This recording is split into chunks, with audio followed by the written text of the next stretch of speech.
Habitat for Humanity is making steady progress on their Women's Build house on Plum Street. The property was donated by a family who lost their family member in a house fire.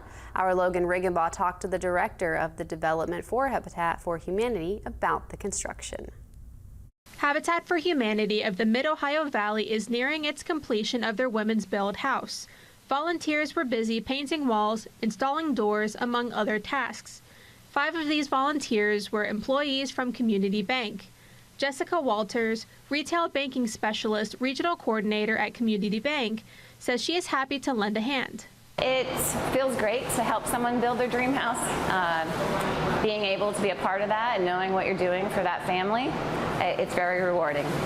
The property was donated by a family who lost their relative in a 2019 house fire. Their reasoning was they wanted something positive to come from it. The house and property will be going to a mom and her 2 sons. Lisa Collins, Director of Development for Habitat for Humanity of the Mid-Ohio Valley, says it's fulfilling to help a family improve their living situation.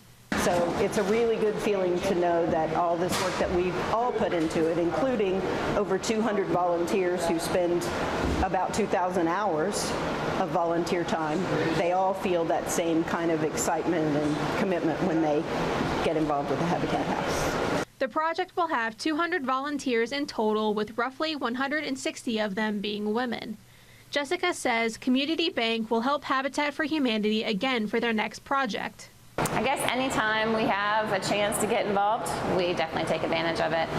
We like supporting our community, and it's in our name, so that's what we do.